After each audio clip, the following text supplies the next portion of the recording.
Hello, everyone. Welcome to Word Funk. I am Leon Thomas. I am joined by Austin Yorsky and Johnny Maloney. Right before the show, Austin hurt himself, and I thought it would be interesting, but it wasn't. And then Johnny told me some personal information that he may or may not want to share on the show. So that is what happened in the seconds right before I pressed record. And now we're back live, I guess. It's just, my phone's on. I mean, I know. No, I know it's on. I'm getting it. Like, I don't know if this is a Valentine's Day thing or something like that. Okay. I don't know. But my match count on Bumble has fucking like shot up like crazy. Everyone's looking for a date. No one wants to be alone on Valentine's Day. I had 2 meetup dates this weekend, and one of them was really nice. One of them was nice. And there's another woman right now who is currently trying to seduce me by telling me what she's wearing. Oh. Which is, I mean, and this is like right up my alley. 10-year-old sweatpants, gentlemen, that are way too big for me, she writes. And I'm all hot and bothered now. Because that's just like, that's my jam right there. That's like, yeah, that sounds cozy. Yeah. Cozy and honest, those are the sexiest traits. Mm-hmm. That's what I've heard. Yeah, absolutely. I'm still waiting on whether or not there's like a report on whether or not there's like a half worn off logo. Yeah. You know? Because if I get that, fuck, it's all over, man. I'm out of here. Like, that's it. You're gonna have to podcast without me. Oh my. So I have like how are you doing, a Leon? couple things to talk about this week. I know that Austin's balls are hurt, but yeah. How are you? Yeah, how are his you? Balls. We don't hear from you. You always like you very austerely open the show and are like, gentlemen, how are you doing? So I want to. How are you? Talk to me, buddy. Oh. How you doing? I'm fine. That's good. Things are good. I had a nice week. I've been working on the Blade Runner 2049 episode, so I got that going on. I also did 2 things that are uncharacteristic of myself. I listened to music, and I watched a sport. So both of those things are like the opposite of what like I normally want to talk about on the show, and I thought this was interesting enough to bring up on the show. Right. Okay. Now, when you say you listen to music, is that like a song? No, I listened to an entire album, and that's the difference. Okay. Let's see if our tastes overlap. They won't. Interlope? There's no way. Interjoin? No, counterjoin. It's fine. So I was thinking, like, what did I listen to? What music did I listen to when I was young? Billy Joel. Wow. so far off, it's scary. Ozzy Osbourne. You listened to when you were young. I was. That's when I was very young. Oh well, okay. Sorry, I didn't know that we were qualifying this. It's fine. No, I was trying to think of things that I liked when I was young, and then I learned that Dashboard Confessional made a new album last year, and I listened the hell out of that because I enjoy that band quite a bit. And I love the new album, as it turns out. Not only do I like it, but it really helps me when I exercise, I find, because it pumps me up quite a bit and makes me emotional, which is what I want from music, and also when I'm exercising to focus away from the fact that it's uncomfortable. It has to be a very specific emotion, though. Yeah, well, it made my heart feel good, and that's a good thing because it was going too fast when I'm on the treadmill. Right. So that's important. I'm just saying. Yeah. All right. Is that my boy Dan Mangan released a new single yesterday, and you don't want to listen to that while you're on the treadmill? Well, he's a very sad boy. I mean, so is Dashboard Confessional, but it's the kind of sad that's loud. Yeah, that's not Dan Mangan. So they released a new album. What's it called? What's this Dashboard Confessional album called? It's called Crooked Shadows. There are only 9 tracks, but they're all good. So it's fine. I was very pleased, and now I might listen to more music. So we'll see how that goes. I kind of stopped in my 20s at some point because I just got busy, and then I just stopped for a little while, and then I lost interest in listening to new music, and now I have some time. So it's like, why am I not listening to stuff that I enjoyed when I was younger? Mm-hmm. So I did, and that's it. That's the entire story. I also... But you also watched a sport. I did. And that sport is figure skating. Because the Olympics were on. I didn't know that... Here's how out of touch I am with sports. I didn't know that there were Olympics this year, or that they were starting, until a few hours into the Olympics, when it just appeared on my timeline that there was figure skating and that someone was figure skating to the Yuri on Ice theme. And I was like, oh, maybe I will enjoy this because I liked that show. Mm-hmm. And it turns out I do. I do like figure skating, as it turns out. I like it when they jump, especially. That's the best part, I find. But figure skating is it's like I've watched like 4 or 5 different events in the last week because it's just on. Most of the time it's very relaxing, but then they jump and I get very tense because sometimes they fall and hurt themselves and land right on their butts. And when I was watching Yuri on Ice, they fell a lot because that's part of the drama. But as I was watching it, I was like, I bet they don't fall this much. I bet they're just doing that for the show so that it's like tense and dramatic. But no, these very, very highly skilled professionals who at the Olympic level fall on their butts all the time, as it turns out, or like trip or like have to like brace themselves with their hands. And I'm not saying I'm watching it like to see people fall like the way people watch NASCAR to watch wrecks, because like a perfectly executed routine is also really great. I'm into that. But it's more tense than I thought it would be because it's basically dancing. Yeah. But it's very, very good, and I like it a whole lot. And that is the sport that I care about now. I've always felt kind of weird that figure skating is a sport, but dancing is not. Well, I think here's the thing: dancing can be a sport if you're judging it. Like any competition, it can be a sport if you're judging it. And they decided to judge figure skating, and now it's a sport. But I mean, like on an Olympic level, right? There's like an Olympic level. There are different kinds of figure skating. I know, like I know this. You may not know this about me, Leon. Yeah. But when I was young,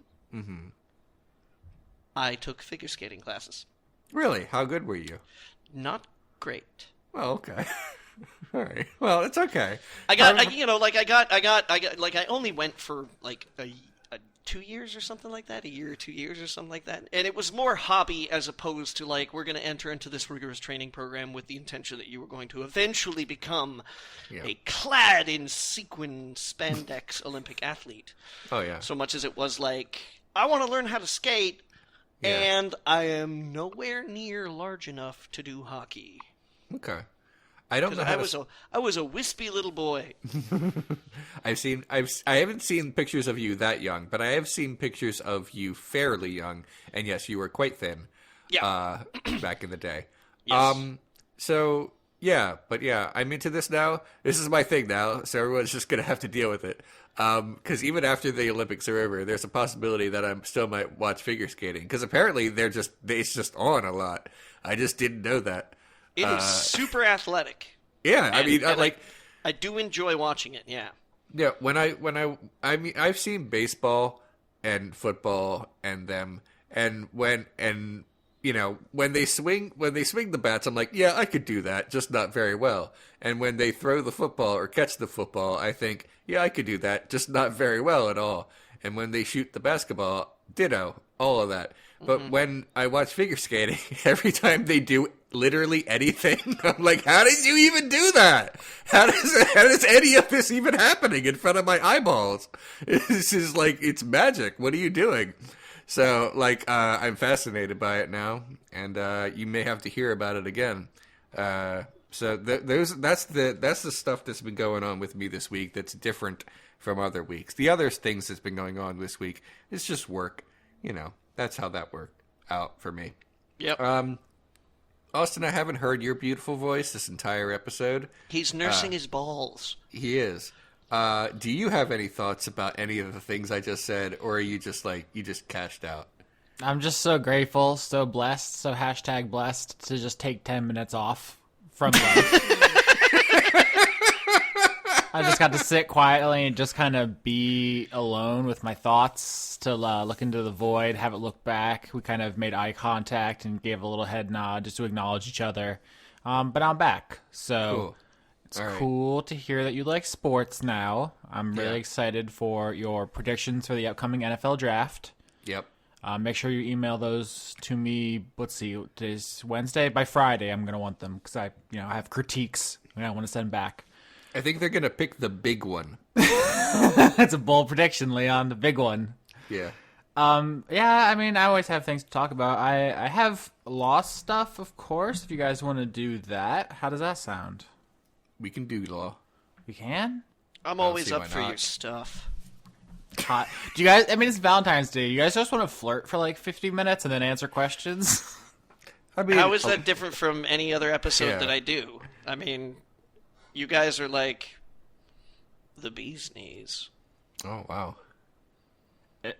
So we're not functional because we can all bees can fly and they don't do a lot of running, really. Which No, think I mean, you don't have to be used because you're just like. nice. You Okay, you can be ornamental if you want. You guys can just hang out. I'm okay with that. Okay. I looked away for like a second, and when I came back, like, I don't know what's going on the show, but that's fine. That's fine. But yeah, Austin, I mean, we could talk about like romantic things, but like, I'm not equipped very well.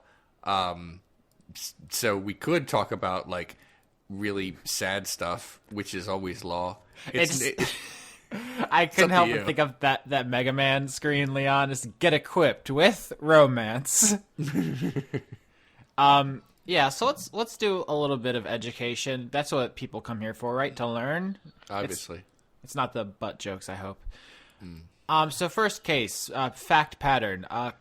Congress passed a law which allowed, it was kind of a financial thing. It's more complicated. They don't really need to explain, but the long and short of it is soldiers, armed forces, got additional money if they had dependents. And the way this law was written, it was assumed that male soldiers, their wives, were dependents, and so they automatically qualified for this extra money. However, female soldiers had to prove that their husbands were dependents and that they supplied more than half of their husband's income, and they had like paperwork and stuff to verify it. One of the female soldiers didn't think that was fair, and she sued. What do you guys think about that? I think that woman has a good heart on her, and a good head, and is doing the right thing, and was probably pretty despondent when she lost. I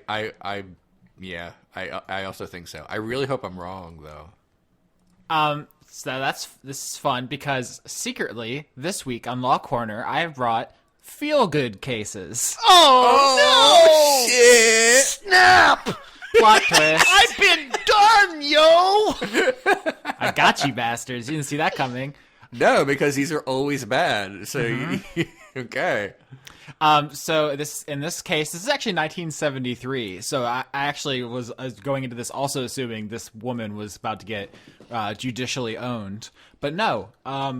The standard for reviewing sex discrimination cases, there's a heightened standard of review, and it's called intermediate scrutiny, if you care. And Incidentally, intermediate scrutiny was the name of my grade 10 hip-hop collective. Oh, my God. And so if a law is discriminatory on its face, the court has to look at it pretty closely. Not the closest. That's reserved for race discrimination cases. Oh, so you mean they have to turn to the second page? Yeah, so I'm not sure how much you guys know about this. So, like, the quickest crash course on this is that there's different standards of scrutiny applied to certain things. The lowest one is rational basis, which means if there's any rational explanation for what Congress did, the court has to let it happen, basically. So this all applies only specifically to congressional law. Is that right? Yeah, this is basically courts reviewing the constitutionality of legislation. Right. Okay. So I talked a couple weeks ago about Korematsu, the case where the United States interned Japanese Americans because of World War II. And in that case, it was found that the government met the scrutiny analysis because their needs were sufficient to do that terrible thing. So it is possible to overcome even strict scrutiny, which is what it's called for race, but it's very difficult as opposed to rational basis, where you basically don't even have to try. It's presumed that the thing is constitutional. So sex discrimination, you'd think as a country we would value that. That's very naive. It's adorable of you to think that. But 200 years after this country was founded, we at least got to a position where courts have to consider that it's bad to discriminate based on gender. That's where we are. Maybe. The jury's out, so to speak. So I thought about walking you guys through the history of sex discrimination lawsuits, but I didn't want to spoil Come with me on a rich journey. Yeah. Well, I didn't want to spoil the twist where it was like, oh, it was terrible, it was terrible, it was terrible, but here's a case, and then you would know where I was going. But this is one of the first ones, this 1973 case where the court basically took a woman seriously. So only took to 1973. Good job, humans. Not just humans, Austin, but very specifically men. And American men. I mean, obviously, Native Americans were a matrilineal and largely matriarchal society. Most of the civilizations that were here. So, America. Anyway, that's not the only case I wanted to share with you guys. There's a bunch of these ones I looked at, and I was like, hey, look, they did it.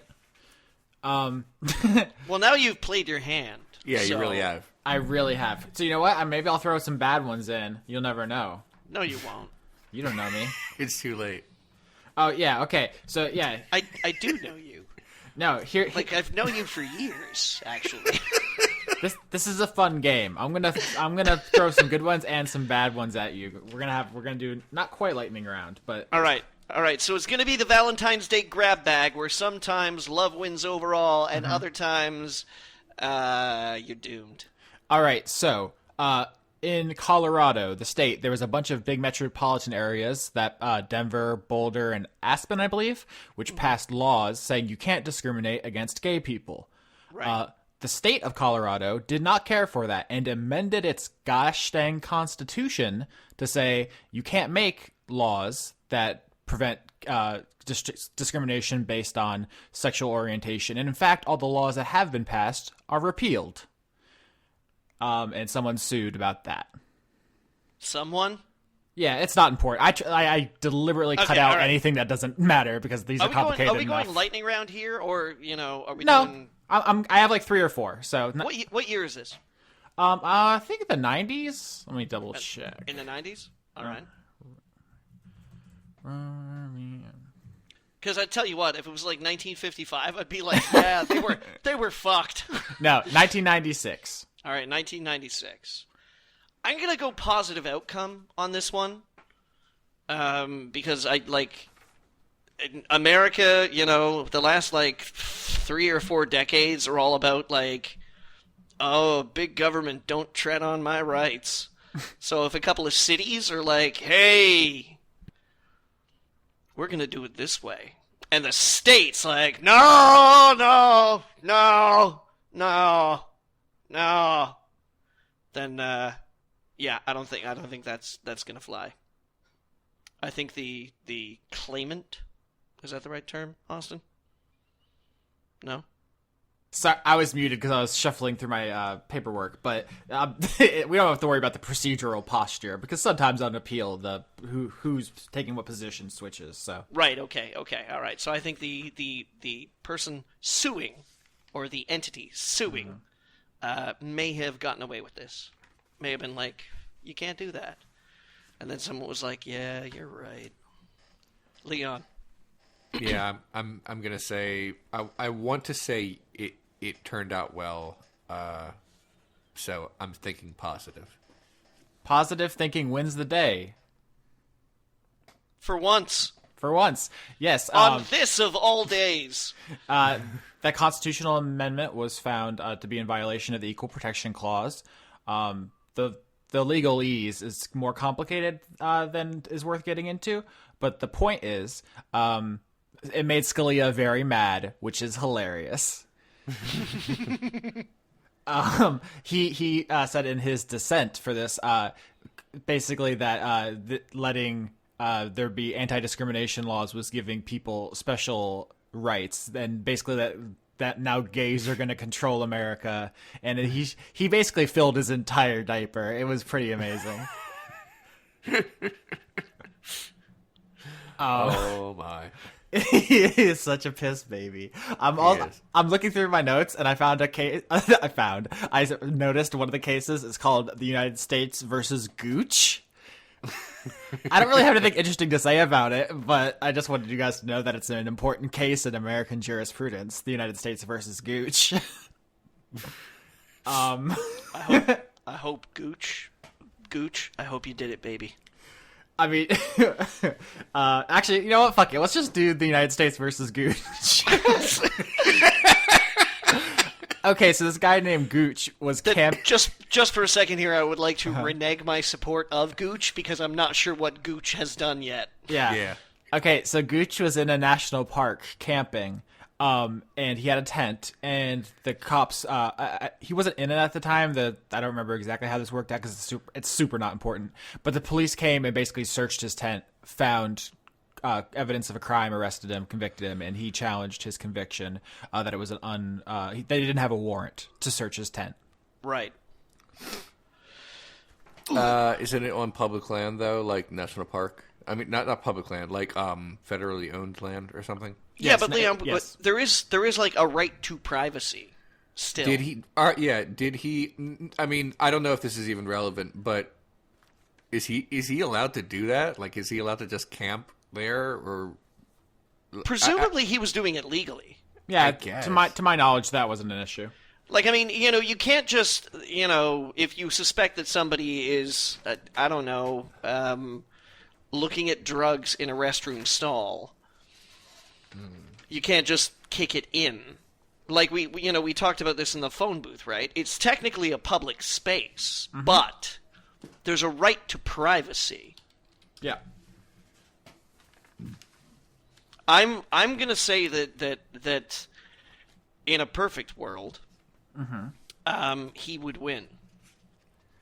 Leon, I need to know how you feel about the Gooch. I think he loses. Johnny wins. All right. Gooch, I can't condone your actions, but I'm a big fan of your name. The Gooch does it again. So, yeah. Okay, so here's another case. The New York City Transit Authority had a policy for employment for their employees. I don't know why I phrased it weirdly, but they do not hire methadone users, the drug that you take to get off of heroin. And if they find that you're on it, they fire you. This happened to someone who found that policy to be unconstitutional and sued them. How do you feel about that? The thing is that methadone is not just like it's not like headache medicine. It's not like an analgesic where you take it and you're just like, I feel better now. Like, it is still, it's still a neurologically active chemical. I mean, I guess all drugs are like neurologically active. I don't even know if I'm saying the right words. Is neurologically even a word? Whatever. Yes, neurologically means relating to the brain. Yes, yeah. So, I mean, that would be like saying, we don't hire people who are drunk. I mean, I know it's not equivalent, right? So I'm gonna I'm gonna off chance here that you've inserted a little red devil into your stack that did not succeed, and that the transit authority was able to prevent this person from retaining employment or be legally compensated. No dice, Yorsky. Leon, how do you feel about the devil in the stack? It's right next to the Gooch. It's a real good stack. I like Austin's stacks. I don't even know what we're talking about anymore. You will when the lights go down. He said he shouldn't have to take methadone. No. He was taking methadone. Yeah. And the New York Transit Authority was like, "You're not allowed to be employed by us if you take methadone." And he was like, "That's not fair." But was he I don't know a super whole lot about it, but aren't sometimes people like compelled by law to actually take that? I don't know off the top of my head. It didn't come up. So okay, all right. If it's irrelevant, it doesn't matter. All right. While you're thinking about it, I was reading through Scalia's dissent in that homosexuality Colorado case, just to make sure, just double check my facts as I sometimes do. And the Wikipedia page notes, Scalia took the rare step of omitting the word respectfully when he wrote "I dissent" at the end of his opinion. What a little bitch. Man had a hate boner. He really did. I bet they could still fire him. All right, so was that 2 for firing is good? Yep. You guys win again. Yeah. You're on fire, yes. Because this is not a sex or race related case, the standard was rational basis. And so all New York needs is the thinnest possible excuse, just anything that rationally relates it to a legitimate government interest. And as the court notes, it's probably not even a good policy, but that doesn't matter. It doesn't need to be good. It just needs to be something that a reasonable person can think of. Yeah, we've like talked before. Like there are some states where like you can be fired and they don't even have to explain. So. Yes, at will employment. Yeah. So yes, this really paper thin case, and the few cases where still a fucking term I hate. At will employment. That is just like. That is one of the worst fucking verbal workarounds I've ever heard any government, even the United States government, which is just like super amazing at their verbal workarounds. Mm-hmm. The Patriot Act. Yeah. So before I get to the next case, I was just reminded of an anecdote I heard in one of my law classes. I want to share it real quick because I guess someone didn't turn in a paper on time or something, and you can't fuck up in law school. You just can't ever.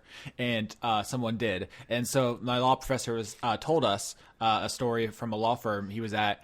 Somebody had a paper due, like not a paper. They were practicing. They had so like a court submission. Yeah, they had to give something to somebody at a courthouse, basically, at 4:00, and so they went there at 3:30. Got in the elevator to go to the floor to turn it in, and the elevator got stuck halfway. And what ended up happening was the person had to pry the doors open and crawl out, even though it was like halfway through. With that fear we all have, the elevator moving and cutting you in half. Yep. Yeah, I've seen the movie Devil. And he had to go through that, and he ran, shaking and sputtering up to the desk to get it turned in, to get it stamped with the timestamp, because if it's late, it's not admissible, and you lose, and you're guilty of malpractice. You lose your license. You probably get sued. It's a super big deal. The guy went back to his office and told his boss this, and he said, I'm glad you got it in time. You seem like a nice guy. Next time, go an hour early and take the fucking stairs or you're fired. Which that anecdote was meant to impress on us, not to turn things in late. Yeah. Yeah, it's a very...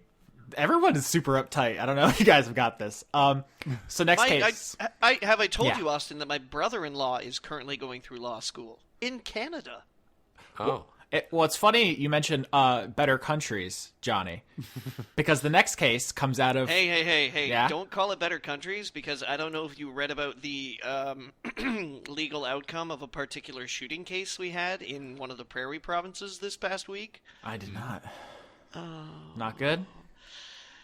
It was bad. Well, the next case I have for you comes to us from Spain. So keep that in mind. That is important. Yep. So there was this guy, Mr. Gonzalez, who got into some debt, and he had to auction some stuff off. My understanding, it has something to do with the Social Security, I guess, or the equivalent over there. That part's not super important. The important thing is that Google Spain, if you Googled his name using Google Spain, Google.es, I guess, would probably what it be. His name would come up in connection to this auction. So like 5 years later, after this happened, he got his finances, fixed and turned around, and he wasn't in bankruptcy anymore or anything. And he wanted that taken down. He didn't want people to find out that he had basically been financially ruined at one point in his life by searching his name. So he sued Google Spain. How do you think that turned out? Well, Google still does that, so I mean,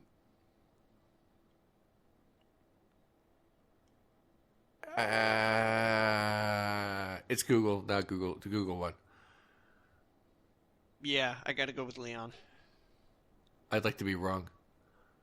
So we've talked before about Google cases in Law Corner and how in America you just can't beat Google because they have money.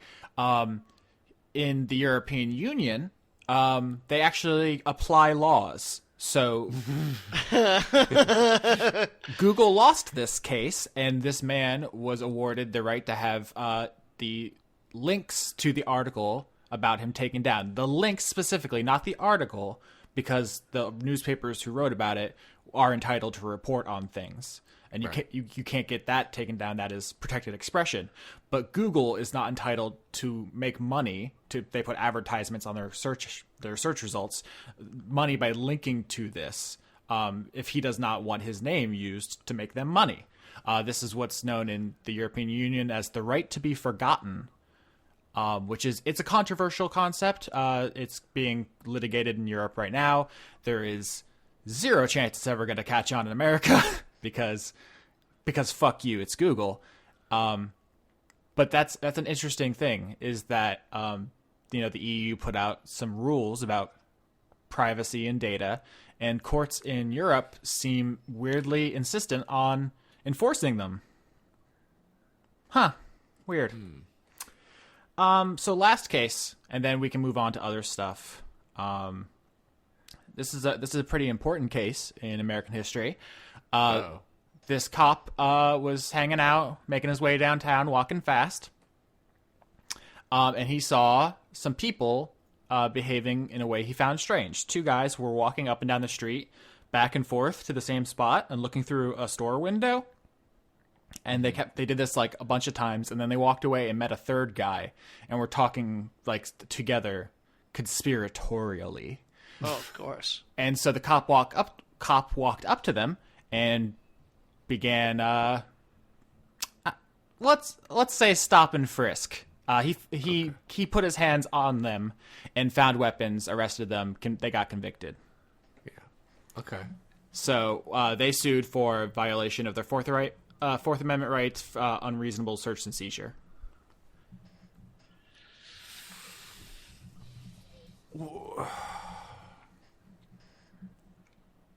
What state was this?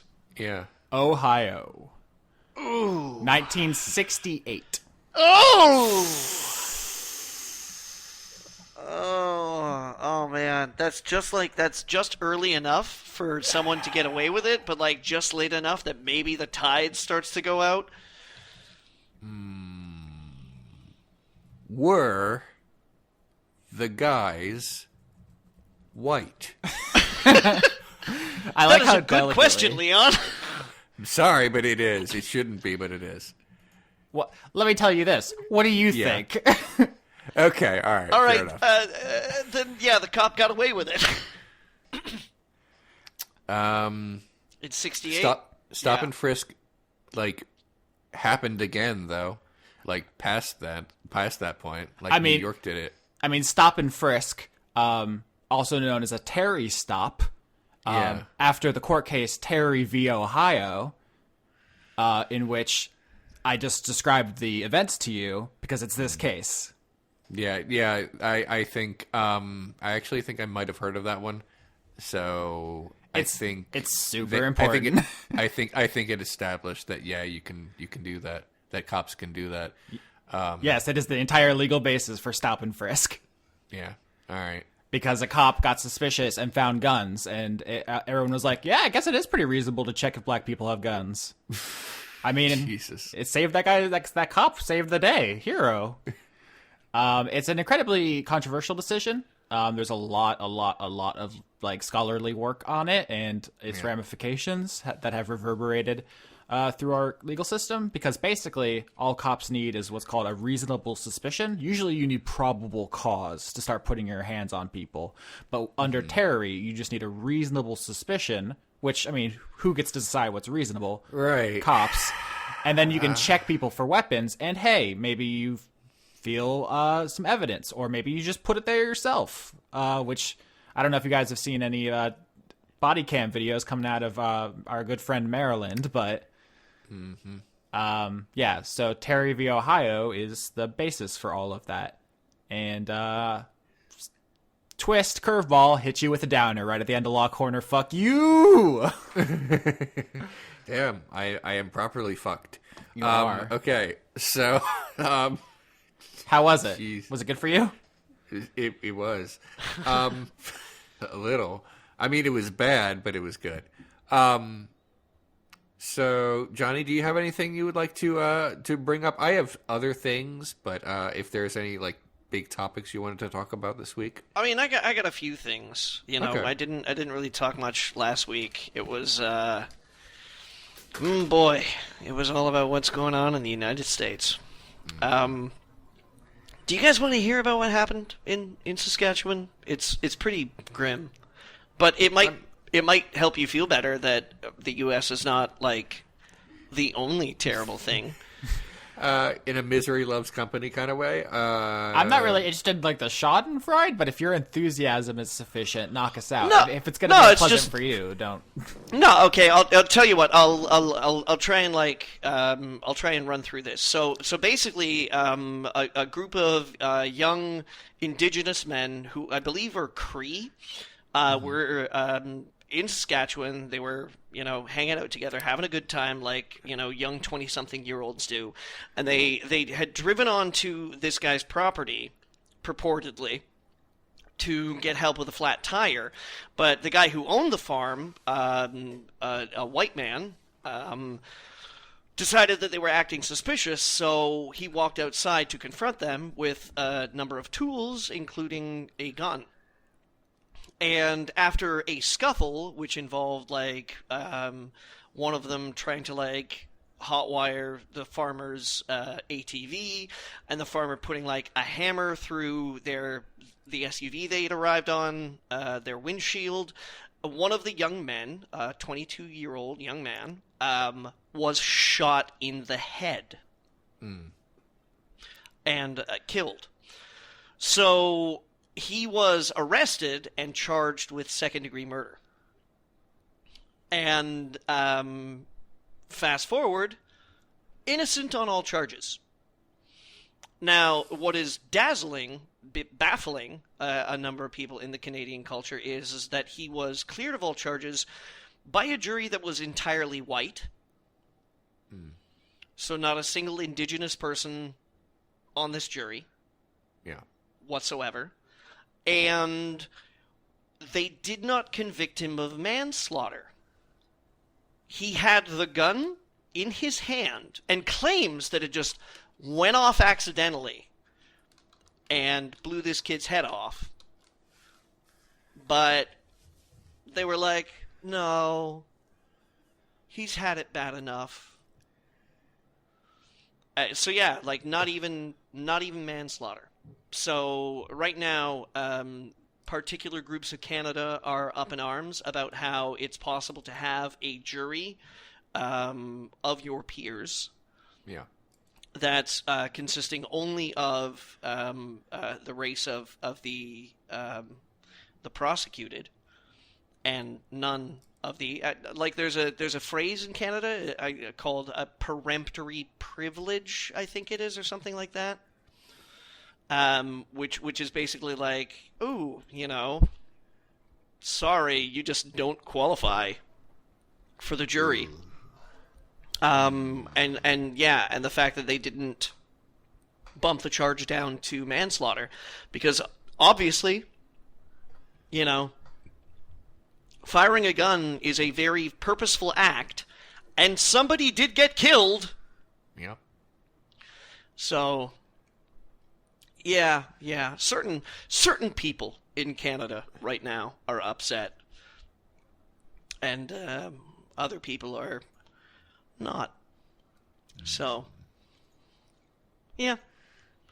If you're interested in the details, if you want to read more, it is Gerald Stanley, not Gerard. Sorry, Gerald Stanley was the accused, and the victim's name was Colton Bouchy. I'm sure if you just Google, like, Yeah, I'm actually reading an article right now. yeah.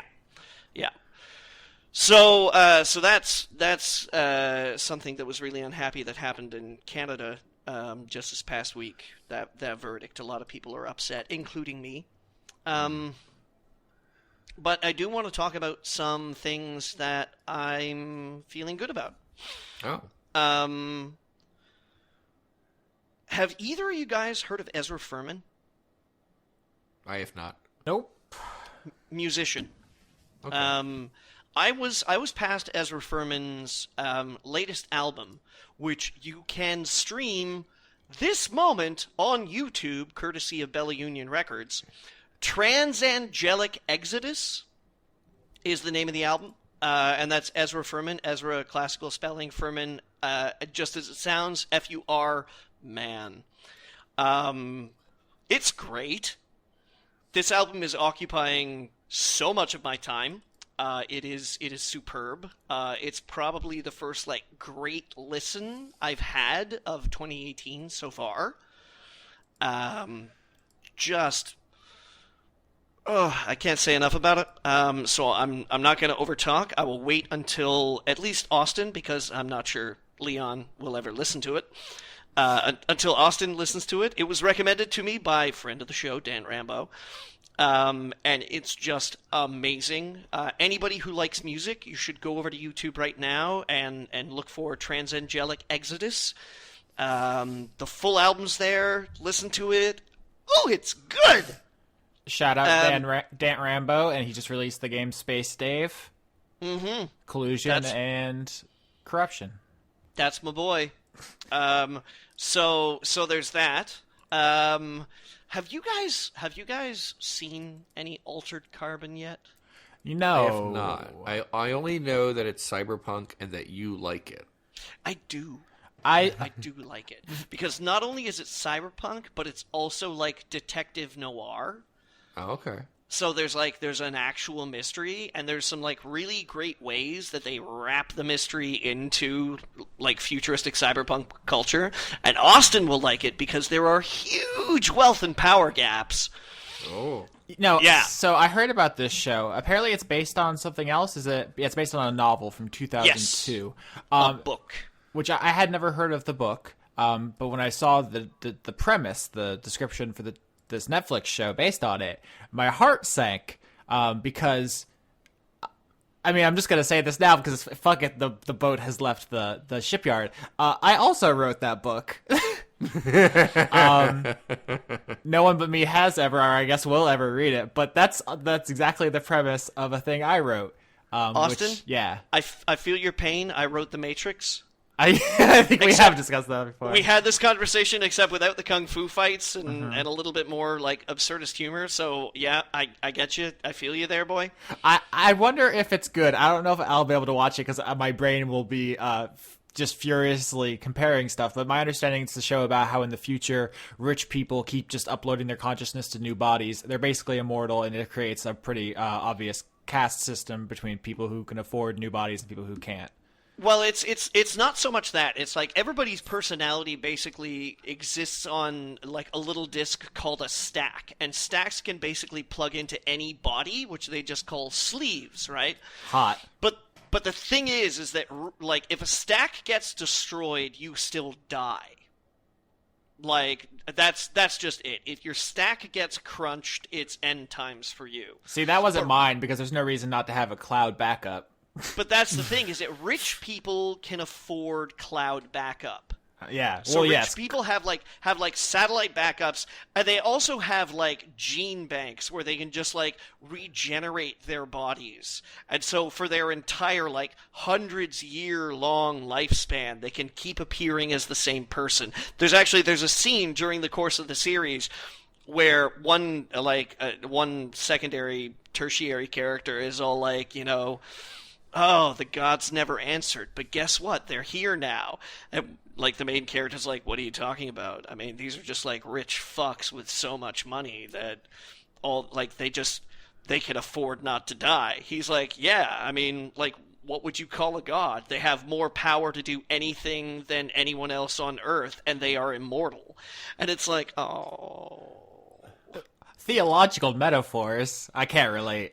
Well, so basically the premise is that this guy who at one point in time was a rebel, I'm just going to use base terminology because there's no point in trying to explain cyberpunk terminology in a quick synopsis, gets taken out of a stack prison. So your consciousness gets put into this fucking digital prison where it's like, congratulations, you get to spend the rest of your fucking sentence here because a rich guy wants to know who killed him.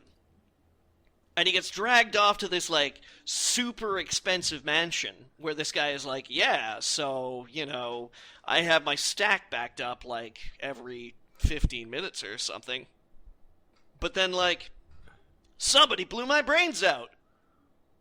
And it's like, there's like this big blood stain on the wall and still like flesh hanging there. He's like, my backup came through okay, but I still don't know what happened in that 15 minutes. I want you to find who killed me. So it's very kind of Blade Runner-esque in its design, and I swear to fucking God, like the costumes and the set designs and just the art design in general should win all the awards. But there's also, like, a mystery. There's also, like, this noir mystery and some just, like, fantastic fucking cinematography. Like, it is super well made, especially for a Netflix show.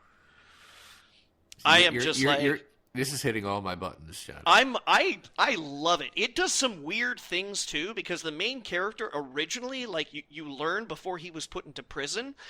He's of Japanese descent named Takeshi Kovacs, but then he gets put in this fucking like Swedish dude's body. Uh-oh. Yeah, Uh-oh. so it's this weird like post-racial. No, there's even a time where a character meets up with his ex-lover, and his like she is in a man's body. And there's this moment where, like, they kind of, like, realize that it's each other, and there's this, like, super strong bonding moment, and they still have this, like, strong relationship and things like that. But it's weird. It's this kind of, like, I hate to use the word post-racial, because that's a word that people are really trying to apply today.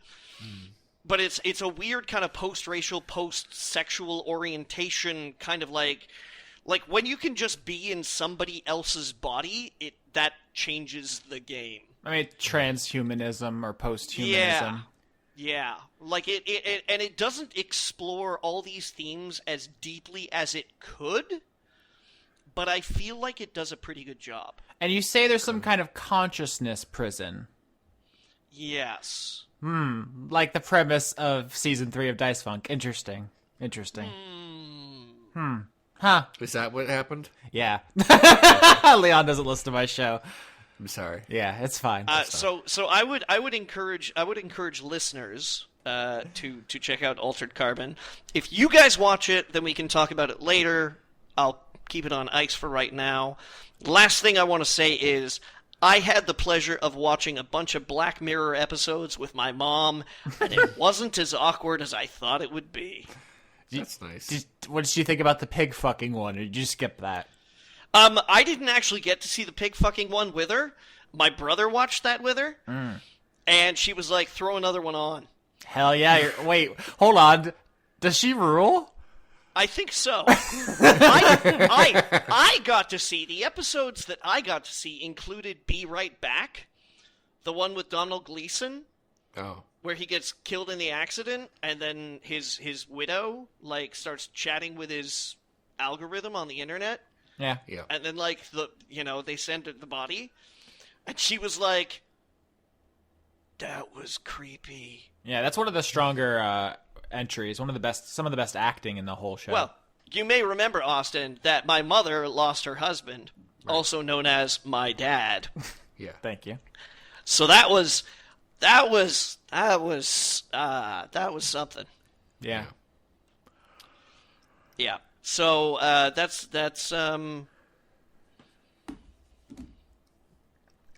that's good. Leon? I'm glad we had that one shining moment in this episode that's been very, very sad, where Johnny liked the show. So we got that going on. I wanted to do it last week. I was ready for most of this last week, but Yeah. you guys were having a grump. We really needed it right now, though. Yeah. So thank you. Yeah. I have more positivity if you guys need some. I do want to say one thing. Yeah. And that is, I really like Star Trek Discovery. As it turns out, That's good.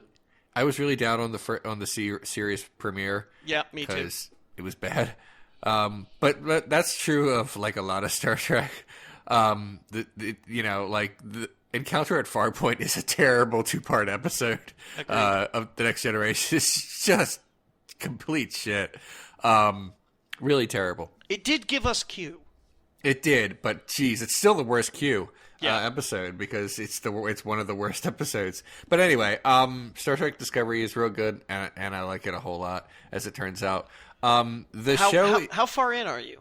I watched the whole thing. Oh, you're done? All right. Yeah, I'm done. How far are you? I'm done. Oh, you are done. Okay, I didn't want to spoil anything. Okay. So like people are like, oh no, it doesn't feel like Star Trek because it's like much grittier and darker, and people say fuck sometimes, and that's true. All those things are true, but that doesn't mean that the characters are shitheads. The characters are still like, we're Starfleet. We should have principles, and here are what they are, and we should do good things, and here are the good things that we are doing. So, and it ended very strongly on that note, and I think that it's okay to have Star Trek exist with a lot of bad things happening to our characters, so long as our characters are still Star Trek characters, is what I'm trying to say. In a lot of ways, that was Deep Space Nine. Yeah, Deep Space it really Nine did that. It really is. They just don't get to say fuck or show boobies. Yeah. Like it's different now. We're in peak TV, and sometimes Klingons are naked, so that's it. So yeah, there's like a few things I don't like about the show, but mostly I'm really happy. All I want from season 2 is more Lieutenant Commander Ariam, please. That is the cyborg character who she has like a few lines, but she's always there in the background looking cool. And I'm like, I want to know a lot more about this character, please. She looks like Daft Punk's niece or something like that. She's very cool looking. I'm curious about what they'll do with her. Maybe she'll never be like a main character or even like a major supporting character. Maybe she'll always just be in the background looking cool and occasionally having one line per episode, and that line is usually like, "I, sir." but I'm hoping. So we'll see. Yeah, that's what I wanted to say about Star Trek Discovery. We're pretty close to questions, unless, Austin, you have anything important you want to say? I do have something very important and very positive. Oh. Okay. I want to shout out my homie, Cam. Everyone knows what's up. My boy Clam just got a job with Apple. Oh, cool. The company, a software engineer, like a big deal. Like he made it. He's part of the bourgeoisie now. He will be up against the wall, of course, but one of the last people. Yeah. But I just wanted to, just show, just tell everybody, just talk him up. He just escaped the hood. Everybody, just be proud of him. Kick-ass Clam. Use your money to build secret passages, and then you can escape the culling. Yeah. I will chase you. It'll be tragic. It'll be some fucking Les Miserables shit. I won't run real hard, but I'll yell to make it sound like I am. Yeah. The two things I know about Clam, based on everything Austin has said, is that he is a really super goofy guy, but also just very, very smart. So that's cool. That's cool for him, and that's an awesome combination, by the way. Yeah. He's like, what if a Muppet was a computer genius? Awesome. So Scooter? I don't know. Oh, yeah. Let's discuss this. There you go. All right, so that's cool. You guys ready to do questions? Sure. As long as you don't ask me the first one, because I need to step away from the desk real quickly. All right, yeah, this is a Leon question. All right, I'll be right back. Leon, I hope you've girded yourself, especially your loins, particularly. Saritha asks, Leon, how do you feel about the return of Jonathan Coachman to commentary, parentheses, wrestling? Coach is fine. He's fine. He's a completely serviceable commentator. Basically, he was like a secondary, I guess. He's not like the play-by-play guy. He was like the color commentator or like secondary play-by-play guy, depending on whether they're doing a 2-man team or 3-man team. For WD for a real long time, and then he left to go work for ESPN for a long time. And you'd think oh, that's an obvious promotion. He's never coming back. And then very suddenly, one week, he was just back. He just signed a new deal years and years later, and he just I guess WWE just paid him more. I mean that's I'm not giving him a hard time about that. That's fine. I just thought that he was done being a clown, and then he had like a legitimate job, because when you're a play-by-play guy or commentator for WWE, you're not just like hosting the show. You also end up getting involved in like storylines and goofy stuff, and you eventually have to wrestle. It's just like you just do for some reason. So I hope he's okay with that. And that's it. He's fine. He's a perfectly serviceable commentator. He's never going to be great. He just doesn't have that kind of like bombastic personality. And that is about it. I kind of miss Booker, even though he was terrible. Booker was the person he replaced. Booker was very bad at everything, but it was hysterical how bad he was. So it made for an interesting show. Whereas the coach is significantly better at his job, but in a bland sort of way. In a way that like he's like background. Yeah. He's fine. I hear you. I've never really had strong opinions on commentators for the sports I watch. Like I know like football fans who have really, really, really strong opinions about the people who are talking during the program. I usually like just zone out. I don't know what that says about me. Maybe just that I don't need whatever they're providing. That's a weird thing to say, but just like I never found it particularly valuable, so I don't focus on it. But some people get like really mad about the way people do that job, which is interesting. Well, when I was watching figure skating, I was checking Twitter, and apparently there's a few different feeds for how you can watch the show. And on one feed, the the commentators were like a little like snipey. They were like, "Oh, they ruined that one." And on another feed they were like really calm, and they're like, "Oh, well, that was wonderful," you know. The ASMR commentator. And apparently there's this other way to watch it, and everyone's like really excited, and then like someone just keeps saying, "Look how fast they're going." It's like, okay, so yeah, I mean that can I can see how that could it's something I think you would notice only if like they suddenly changed. Like if you switch the channels and it was the exact same sport, but the commentators were doing it in an entirely different style. I mean, for wrestling, part of it is that since they know the outcome, right, so they can contribute to building up like hype and expectations that are going to be, paid off or subverted. Where in football, mostly they're just like, all right, 3rd and 5, like here we go. Josh Pennington has 10 touchdowns this season. Like they're just like saying regular factual stuff. It's like there's not really that much to latch onto. Where like the commentators in wrestling seem like they're part of the product. Yeah, they are, and not only that, but they frequently have to like the camera goes to them all the time instead of just they're not like disembodied voices. They have to like sell the pay-per-view and like the subscription network and stuff like that. So we constantly see them interact, and they usually interact with each other in character, meaning like there's tension between one guy and another guy always, and the one in the middle is always like, all right, you two, and like stuff like that. So it's very different.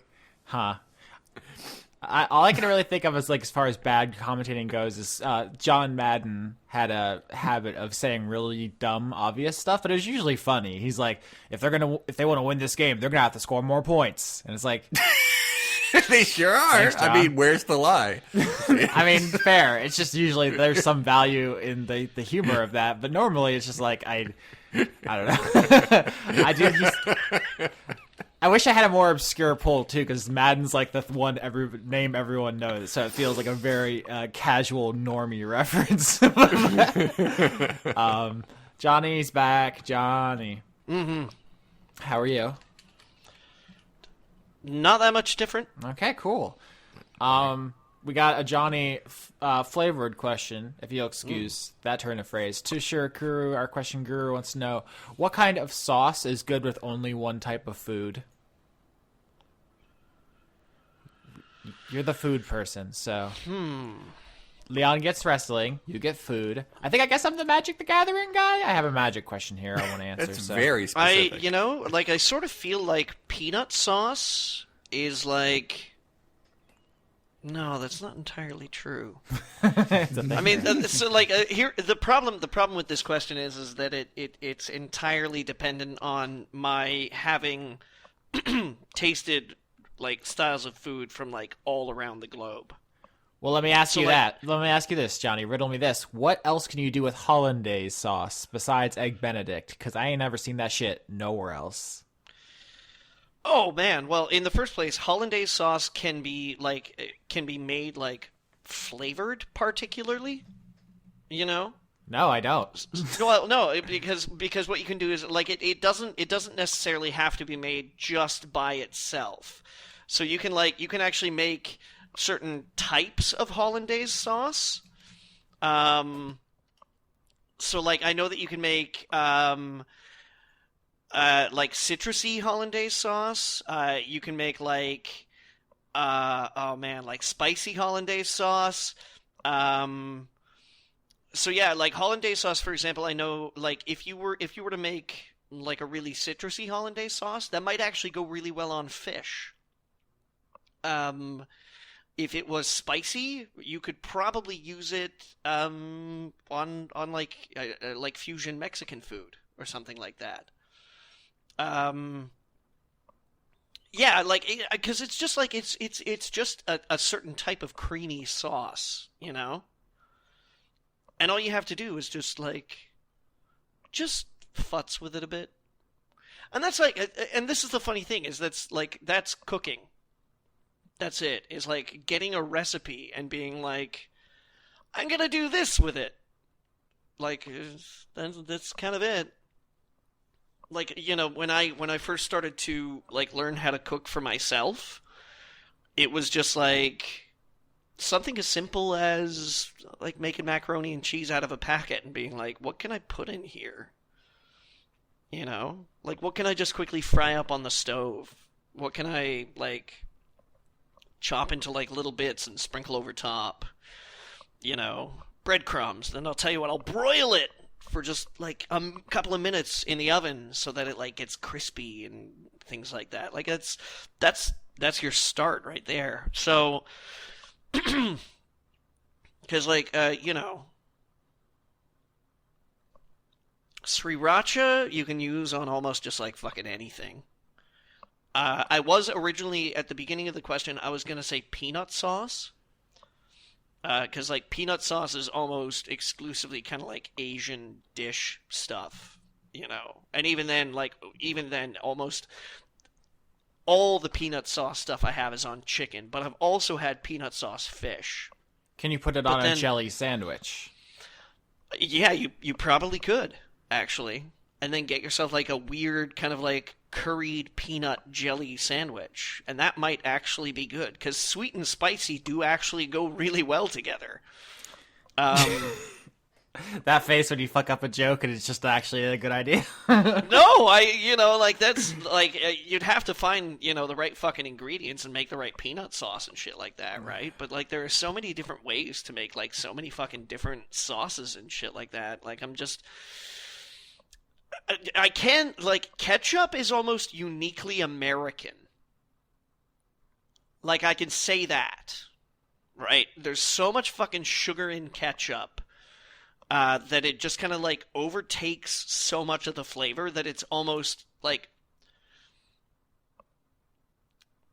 you can use ketchup when you're creating barbecue sauces, but I sort of feel like using ketchup as anything other than a condiment might be a mistake. Even though you can probably use ketchup instrumentally in the creation of some good meatloaf. Yeah, I don't know. I'm kind of struggling with this one. I mean, that's okay. You will not fail and be expelled from the podcast if you do not know the perfect sauce for this question. But no, this is the problem, is that every time I think of a sauce, I immediately go, oh yeah, but you know what else I could do with that sauce? So yeah, like, I don't know, like, pick a sauce and I'm telling you I can use it for something else. I discovered a couple of weeks ago, I think I like mentioned it, not even a couple of weeks, last month, that using fish sauce as a steak marinade is just like fucking fantastic. Like, that was brand fucking new. I like ponzu sauce is great as an additive in barbecue. It adds a fucking tartness. Same with oh god, I can't remember the name of it right now.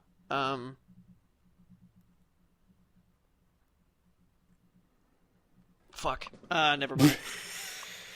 It's a Japanese. It starts with an H. I'm gonna have to Google this. I can't believe I'm fucking forgetting this. Let's see. We can do other questions while you Google or think, or we can move on. Leon, you could always edit in like 8 minutes or so of silence while Johnny just to make it seem like he really thought about the sauce question. No, I'm sorry. I'm just God. Let's do another one. We could always circle back. Here, potentially embarrassing. Do you guys want to embarrass ourselves? How does that sound? Let's do it. I mean, we this has been like a lot of this podcast has been like sad this week. So let's just turn it all on ourselves and give the people what they want. Yeah. And that is us looking like fools. I got another Toshiro Kuru question. This is a very timely one. Any interesting Valentine's Day stories? Not really. No. Oh no, are we boring? No, I have very rarely been together with anybody at Valentine's Day, strangely enough. I've only, of the, something like, I don't know, 8 relationships I've been in, I've only had Valentine's Day with, 2 of them. Yes, that's the kind of person your boy Johnny is. I've been in one serious relationship, as previously indicated, and I don't remember any of our Valentine's days together. We probably did something, like had dinner together, but I don't think there was anything like, it's Valentine's Day, let's go crazy. And then no, it's just, we probably had dinner. Oh God, we're all super boring. My answer is like, I've almost always had a significant other, and we just had normal, like, boring straight people Valentine's Day. Like, nothing exciting really ever happened. So, oh God, we're square as fuck, boys. Yeah, was this I the knew that. embarrassing question? I assume one of us would be like, Poison! Oh, fuck, it's hoisin sauce! timing. Oh my god. Also, that would be a really great Valentine's Day. I'm sorry, it's not even Japanese either. It's God. Chinese. My mistake. No, it's fine. Bad form, Johnny. It took you so long to figure that out. I assume that's the real secret sauce. Mm-hmm. Yeah, I'm definitely gonna yell that at climax next time. Who is it? All right. Any other questions? I guess if we don't have anything good for Valentine's Day. No, I mean we always have more questions. I'm sorry for all that imagery we just thrust on you guys. Hoisin! My God. Ilmari Walker asks, legal question, was the fake cryptocurrency Ponzi coin a scam if they said it was one in their FAQ? So I'm not 100% aware of this, although there is a link in this question. Thank you. Apparently there's a cryptocurrency that said this is a Ponzi scheme. It's called Ponzi coin. It's fake. Don't give us money. But then people did and they took it, I guess. Yeah, they basically walked away with it. Yeah, because, how much do you know about cryptocurrency, Austin? I know the basic things, use it, right. Mining and blockchain. So you give me money, and I say that you have money. It just looks different than the money you gave me. Yeah. I mean, yeah. So then these guys were like, "Guess what? You don't have any money," and walked away. Yeah. So the legal question is, what would this be? Because it would be difficult to put it into a fraud bucket because there wouldn't be What? Why are you laughing? There's a solid chance the title of this episode is going to be The Fraud Bucket. We said a lot of good shit this very episode. good. There was Gooch, there was Hoisin. The funny thing is, that sounds like an Austinism. Like, sometimes I'm just like, oh, ball sacks, whatever. Like, I'm just saying weird shit. But lawyers talk about buckets all the time. They're like, well, wait. Oh. The FTC puts it either in the deceptive practices bucket or the unfair competitive bucket. Like, that's... Is there an actual bucket? No, it's just that, like, different ways of classifying things. I really wanted there to be one. Yeah. All right. No, but it's just the idea of it being fraud. Fraud usually takes inducement or false advertising or something. You have to be falsely representing something. So if they said right straight up, like, if you give us your money, you will lose it, probably not fraud, but it might be something else. Like, you could just run afoul of good faith. Mischief. Mischief is actually a different crime. This is a fun fact. Do you guys actually know what the oh, no, it's not mischief. No, I fucked up. Mayhem, was it? Do you guys know what the legal definition of mayhem is? No, but I want to. I bet it involves tomfoolery. No. So mayhem, which we now in English we use in a vernacular just to mean like wanton destruction, I guess. But the word used to mean it was actually a specific criminal offense, which meant disfiguring someone. Basically, Jesus. Violence that someone lost an eye or a limb or a finger. It was like. So, in other words, everything that happens after fun and games. It's between battery and attempted murder, basically, is mayhem. That's a fun legal fact for you. I lost where you were. What about bedlam? Bedlam? Can I commit bedlam? No, I think bedlam is a different thing. I don't know if that is actually legal in origin. Yeah, but Austin, answer the question. Can I commit bedlam? No, I'm looking up the etymology of bedlam now because I'm curious. What was I saying? Ponzi It was a place, scheme. Oh, there's a what's the word I'm looking for? An implicit something of good faith in the trade. I can't remember. God, I had to memorize literally every legal thing ever, and my brain is failing me because I'm trying to look up the etymology of bedlam simultaneously. Someone else Google for me. It's probably not redressable if you gave your money to Ponzi scheme. Apparently, the etymology of Bedlam is Bethlehem. Huh. Cool. A noun, a scene of uproar and confusion. Yeah. I mean, also, my bed after I yell hoisin is a scene of significant confusion. So technically speaking, I could commit Bedlam, but that would have to be one hell of a pregnancy. Yikes. This episode is weird. Here's one. You guys, I wonder if you guys have strong opinions. Cormac O'Sullivan asks, thoughts on SpaceX and the near-Earth colonization by a space bro? Because since we last recorded, everyone's favorite psychopathic capitalist did a reusable rocket, and the technology is cool, but he's not. Thoughts? I feel like I've made my my thoughts on SpaceX clear on my Twitter, which is sort of like, if Elon Musk wants to go for it, that's kind of cool. It's not cool that society has created a vacuum on exploration and scientific progress that only people like Elon Musk can fucking fill. So it's sort of like if the government consistently keeps pulling back on its willingness to spend money on science, because remember that science doesn't look like, hey, I want to make a better shoe. Congratulations, you made a better shoe. That's what capitalism looks like. Science looks like, hey, I want to make a better plastic composite. Congratulations, you have completely revolutionized crumple zones in like cars and saved like tons of lives. That's what science looks like.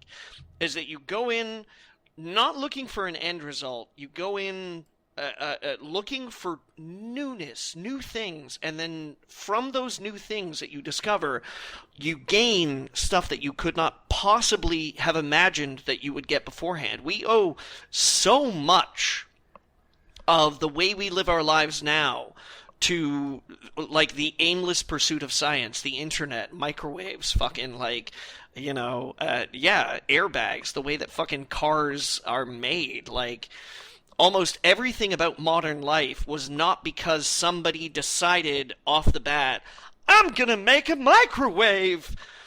They just like, discovering new things allows us new understanding of the universe, and new understandings of the universe allow us to make new shit. Is Elon Musk a good person? Probably not. He's a bit of a douche. I don't want my workers to unionize. I'll build you a roller coaster. We should have sent him to space and then nationalized his company and gave it to the workers. But like at the same time I have to say this. Is launching a car into space cool? Fuck yeah.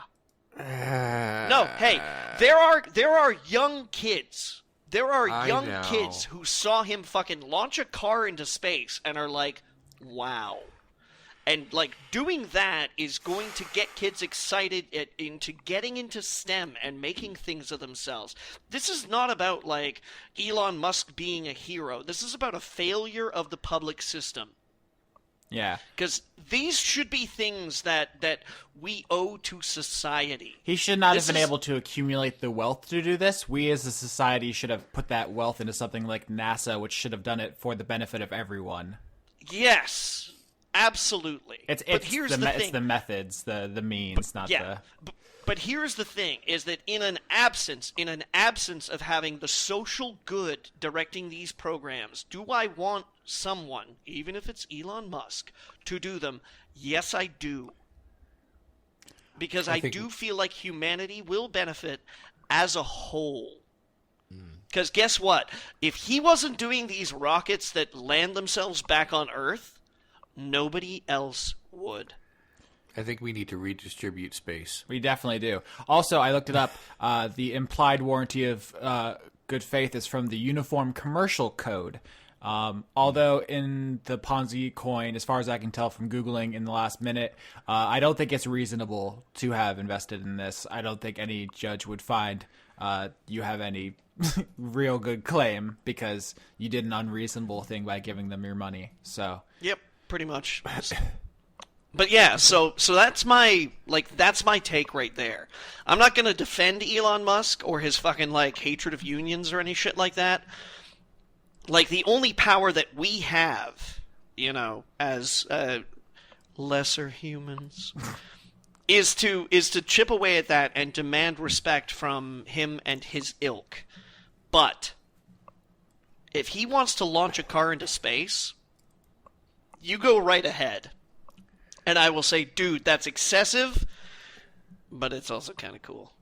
yeah, I mean it's the whole double-edged sword of our current system is that you occasionally do get cool and good things, but then you have to wrestle with how we got there. It's something that reminds me a lot is poor people, or also known as my friends, talking about like, oh, Walmart has such low prices, like, oh, it's the only way I can afford food, and it's like, yeah, but they got that way through ruthless monopolizing and by not paying any of their workers. They have such a huge portion of the world's wealth that they are essentially a government unto themselves, and they pass a little bit of that savings on to you. It's really the least they could do, but at some point, it's just like you become thankful for the crumbs, and I feel like we're all thankful for these cool space crumbs, and it's gross in a very serious way, but also rocket.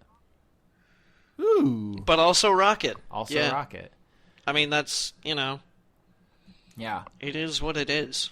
I'm hoping that SpaceX's reusable rocket design can be like repurposed for actual public interest space exploration. Like, I would really love it if the International Space Agency had access to it. Like, I'd really love it if in, 3 elections from now, some enlightened young president who watched these SpaceX launches was like, oh, god damn it, NASA needs some fucking money. Let's do it. Inspiration of the young is such an important thing that I think people neglect. Okay.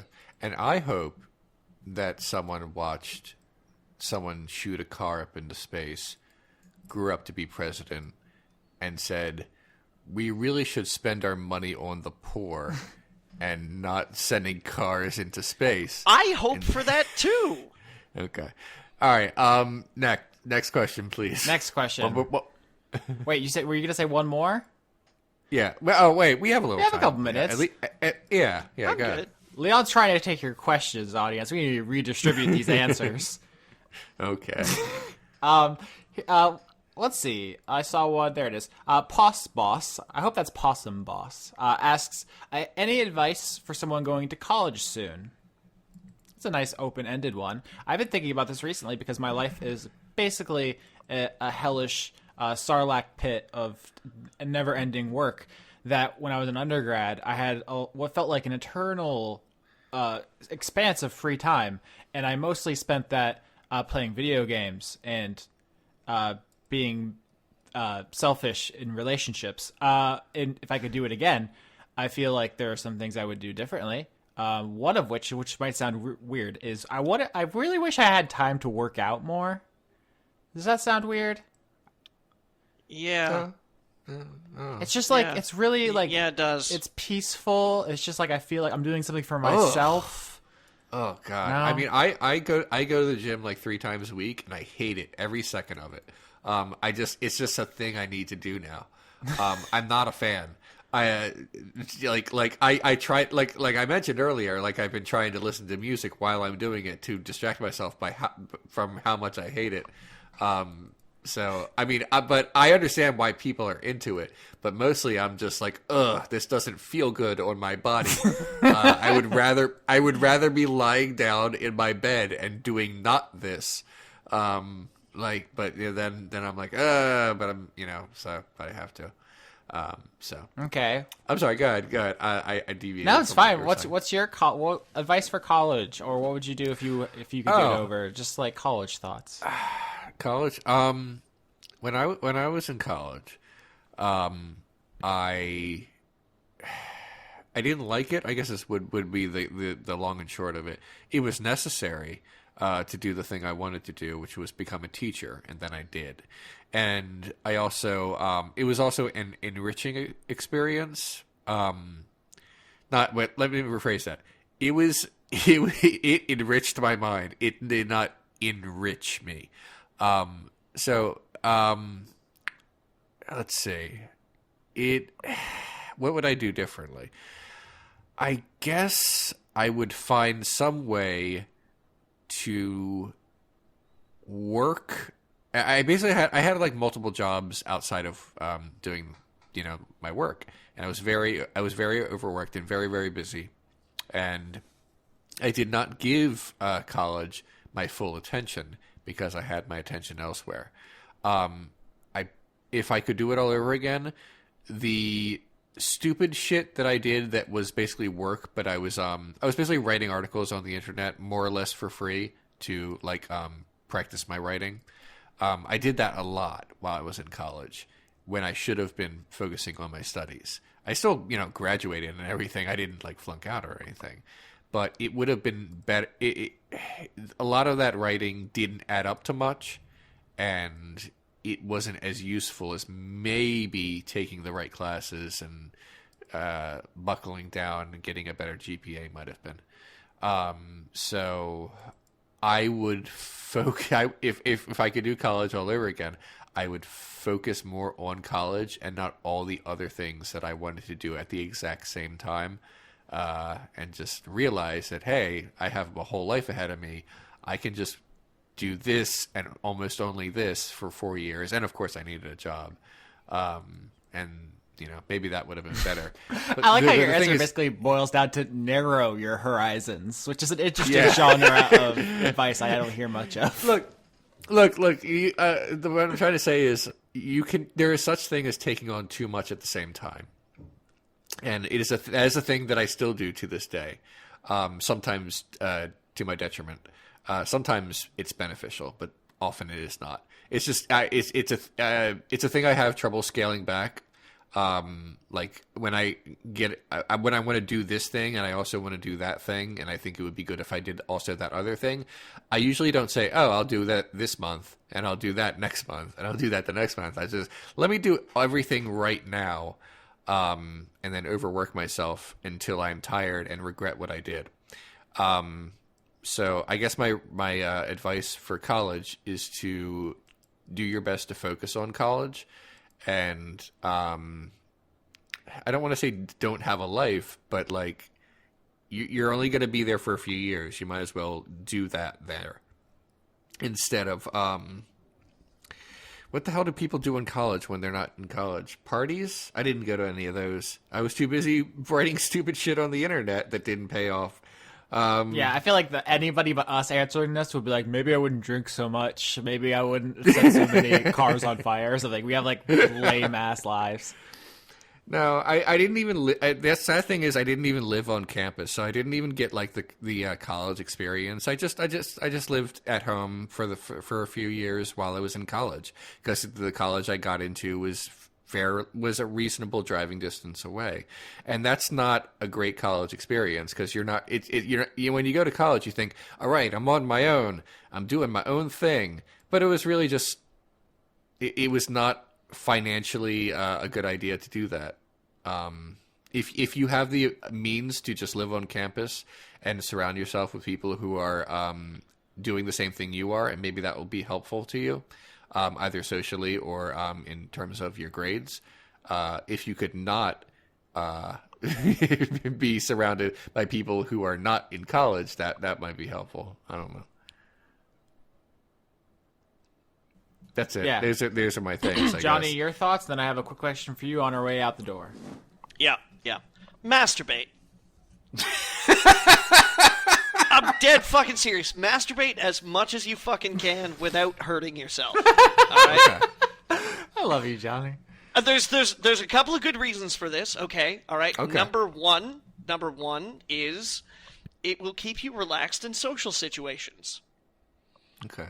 All right, don't masturbate in social situations, but beforehand. Like, I mean, I don't know who you are, Boss. All right, I don't know if you're like super sexual, asexual, male, female, hetero, homo. I have no idea. All right, but keeping your libido under control. All right, presumably you have one. I mean, I might be making an ass of myself. Is a good idea, especially when you're like thrown into this situation with a whole bunch of other people whose hormones are like up and out and like fucking everywhere, and other people are like going away to college, right? So basically, be faithful to yourself, right? For at least a certain amount of time until you figure out who these fucking people are. Because if you don't, sometimes we make bad decisions. Sometimes we make bad decisions that look like good decisions. Sometimes we make good decisions that look like bad decisions. It's like, it's a big fucking mess. You've heard of abstinence-only education. Now hear about masturbation-only education. It doesn't fucking work! Just crank it, flick it, bop it, twist it, pull it non-stop 24/7. Don't stop for breaks. You can drink water, but you really just got to get in there. I'm like, let yourself have it. Also, this too, if you were actually like going away to college, you may not have as much free time, private time to yourself as you might be used to. So when you get a chance, use it. It is not like the most romantic way to engage yourself when it's just like, oh my god, I have a few minutes. But you might have to make an opportunist of yourself. All right? Now I have this image in my head of Johnny furiously and furtively masturbating anytime someone turns around. Like they just go to get something out of the other room and he's just like, oh god, unbuckle my pants as quick as possible. Austin, you would never know. See now, Johnny, like you and I unfortunately have never met in person. But now I'm gonna think that the first time I actually do see you, I'm gonna assume you just masturbated, right before. No, you see, Leon. Yeah. I'm a grown adult now. Okay. I mean, I guess. I live by myself, which means that I can masturbate whenever I want. Yeah. And I can make a production of it. I can walk in and see rose petals that I've laid that lead to the tub and being like, oh, did I do this for me? I guess I better go see what's up. Okay. Okay. Like what I'm all I'm really saying about college is that like being sexually frustrated is it might affect the way that you behave. If you have sexual leanings, I might be way off here. I don't know who I'm talking to. All right. At this point, I feel like you're talking to me and Leon's, and you're just like, hey guys, I had to get something off my chest. I can't stop thinking about Jackie. No, this is like genuine advice here. Okay. Is that like don't let yourself get too sexually frustrated. Like you should be able to like attend those biological urges that you have. But you know what? Don't do it to porn. All right. That's interesting. Don't let porn become a crutch for human attachment.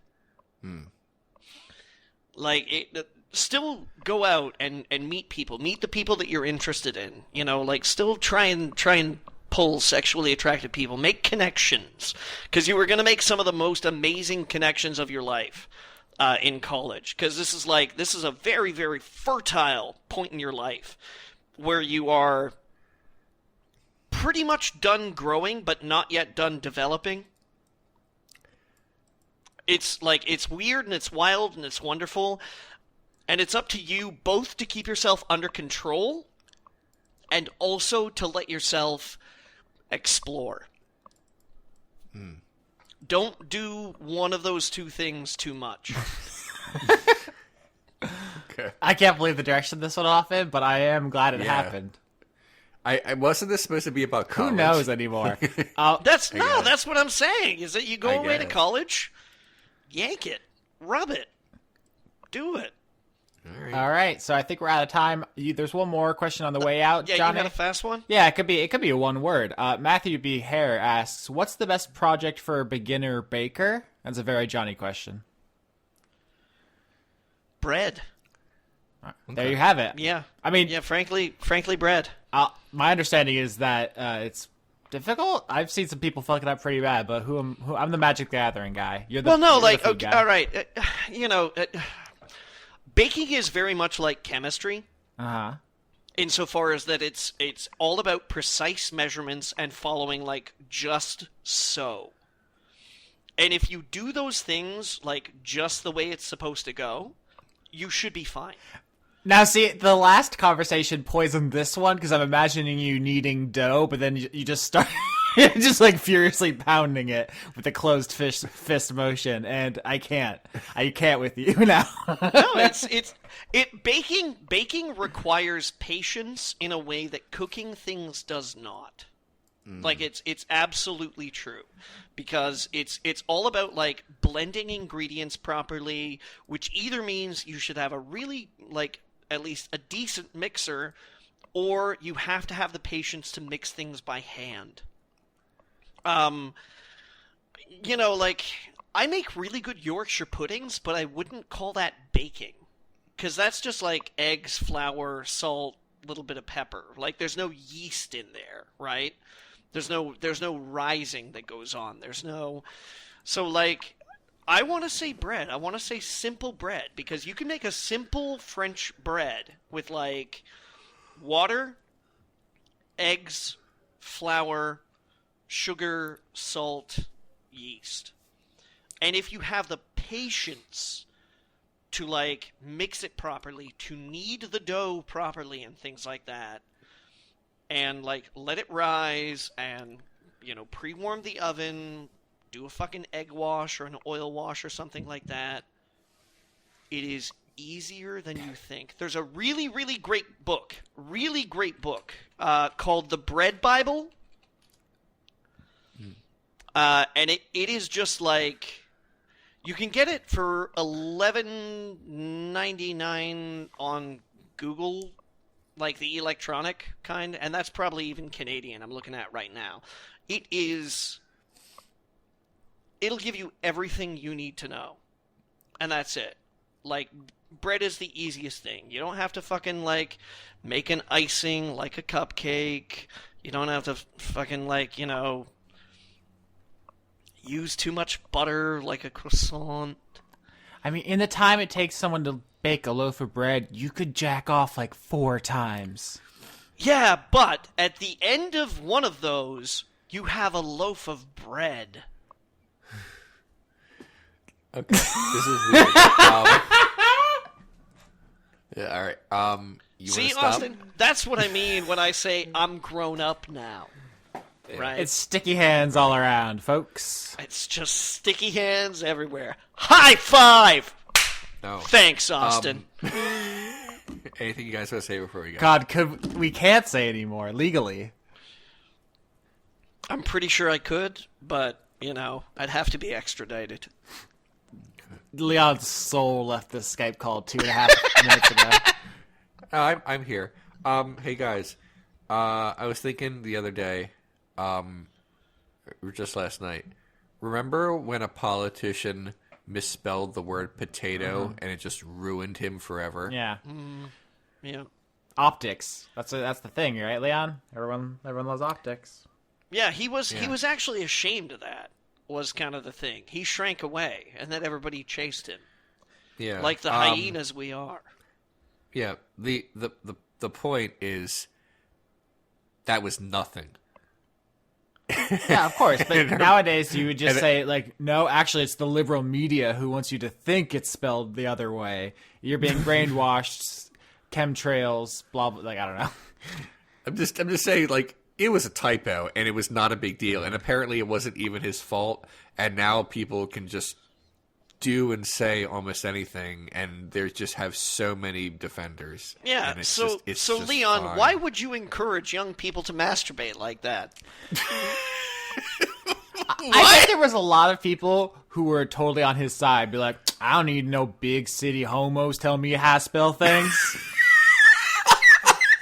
I'll put an E on any word I want to.